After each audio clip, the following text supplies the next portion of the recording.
ಅಲ್ಪಸಂಖ್ಯಾತರಿಗೆ ಈ ರಾಜ್ಯದಲ್ಲಿ ಸದ್ಯದಲ್ಲಿ ಒಂದು ಭಯದ ವಾತಾವರಣ ಉಂಟು ಮಾಡಲು ಸರ್ಕಾರದ ವತಿಯಿಂದ ಅಥವಾ ರೂಲಿಂಗ್ ಪಾರ್ಟಿ ವತಿಯಿಂದ ಇನ್ನು ಪ್ರಯತ್ನ ನಡೀತಾ ಇದೆ. ಈ ಸಂದರ್ಭದಲ್ಲಿ ಅವ್ರಿಗೆ ಹೆಂಗೆ ಆಶ್ವಾಸನೆ ನೀವು ನೀಡ್ತೀವಿ? ಕರ್ನಾಟಕದಲ್ಲಿ ಕೋಮುವಾದಿ ಪಾರ್ಟಿ ಅಲ್ಪಸಂಖ್ಯಾತ ದುರ್ಬಲ ವರ್ಗದವರ ಮೇಲೆ ಮಾನಸಿಕವಾದ ಒತ್ತಡ ತಂದು ಭಯ ಹುಟ್ಟಿಸಿ ಅವರನ್ನು ಭಾವನಾತ್ಮಕವಾಗಿ ಇವತ್ತು ರಿಯಾಕ್ಷನ್ ಮಾಡಲಿಕ್ಕೆ ಎಲ್ಲ ಪ್ರಯತ್ನ ಕೂಡ ಇವತ್ತು ಮಾಡ್ತಾ ಇದೆ.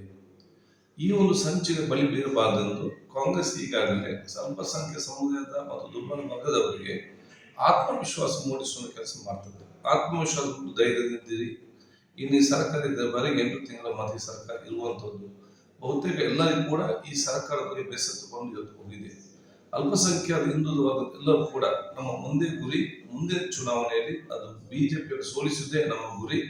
ಕಾಂಗ್ರೆಸ್ ಪಕ್ಷ ಒಂದು ಮತ್ತೆ ಅಧಿಕಾರ ತರುವ ಮೂಲಕ ಮತ್ತೆ ಈ ದೇಶದ ಮತ್ತು ರಾಜ್ಯದ ಎಲ್ಲ ಜನರ ಸ್ವರ್ಣಯುಗ ಮತ್ತೆ ಪ್ರಾರಂಭವಾಗ್ತದೆ. ಏನೆಲ್ಲ ಸಂಕಷ್ಟ ನಮಗೆ ಬಿಜೆಪಿ ಸರ್ಕಾರ ಕೊಟ್ಟಿದ್ರ ಆ ಸಂಕಷ್ಟ ಎಲ್ಲ ಪರಿಹಾರ ಸಿಗ್ಬೇಕಾದ್ರೆ ಅದು ಕಾಂಗ್ರೆಸ್ ಬಂದರೆ ಮಾತ್ರ ಸಾಧ್ಯ ಅಂತೇಳಿ ಬಹಳ ಸ್ಪಷ್ಟತೆಯಿಂದ ಬದ್ಧತೆಯಿಂದ ನಾವು ಇವತ್ತು ಅಲ್ಪಸಂಖ್ಯಾತರಿಗೆ ಮತ್ತು ಎಲ್ಲ ವರ್ಗ ತಿಳಿಸಿದ್ದೇವೆ. ಅದೇ ಭಾವನಾತ್ಮಕವಾಗಿ ಇವತ್ತು ರಿಯಾಕ್ಷನ್ ಮಾಡುವಂಥದ್ದು ಅಥವಾ ಭಾವನಾತ್ಮಕ ಬಿಜೆಪಿ ಮತ್ತು RSS ನವರು ಹಾಕಿದಂತ ಬಾವಿಗೆ ಹೋಗಿ ಬೀಳದಂತ ಪರಿಸ್ಥಿತಿ ಮಾಡುವಂಥದ್ದು ಭಾವನಾತ್ಮಕ ರಿಯಾಕ್ಷನ್ ಯಾವುದೇ ಪರಿಹಾರ ಸಿಗ್ಲಿಕ್ಕೆ ಸಾಧ್ಯ ಇಲ್ಲ. ಆತ್ಮವಿಶ್ವಾಸದಿಂದ, ಧೈರ್ಯದಿಂದ, ಸಮಾಧಾನದಿಂದ ಅವರ ಸಂಚನ್ನು ವಿಫಲಗೊಳಿಸುವಂತ ಕೆಲಸ ಎಲ್ಲ ಮೈನಾರಿಟೀಸ್ ಮತ್ತು ದುರ್ಬಲ ವರ್ಗದ ಮಾಡಬೇಕೆಂದು ಈಗಾಗಲೇ ಕೇಳಿಕೊಂಡಿದ್ದೇವೆ.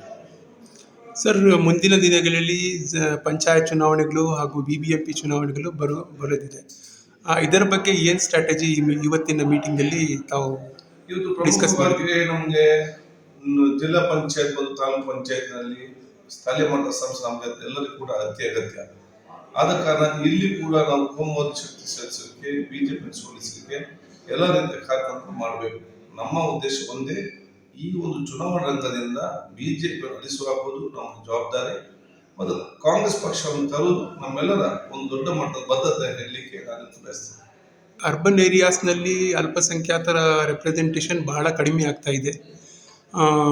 ಇದರ ಬಗ್ಗೆ ಏನಾದರೂ ಆಲೋಚನೆ ಇಲ್ಲ?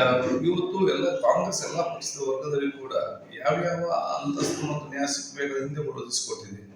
ಇನ್ನು ಮುಂದೆ ಒದಗಿಸಿಕೊಡ್ಲಿಕ್ಕೆ ಏನೆಲ್ಲ ಸರ್ವೆ ಮಾಡಬೇಕು, ಯಾವ್ಯಾವ ವಿಚಾರ ನೋಡಬೇಕು ಮತ್ತು ಯಾವುದೆಲ್ಲ 100% ಗೆಲ್ತೇವೆ ಮತ್ತು ಎಲ್ಲಿ ನಾವು ನೆಕ್ಸ್ಟ್ ಗೆಲ್ಲಿಸುವ ವ್ಯವಸ್ಥೆ ಮಾಡಬೇಕು.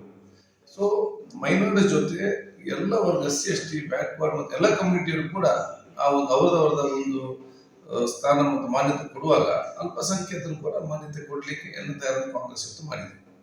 ಧನ್ಯವಾದ ಸರ್. Thank you.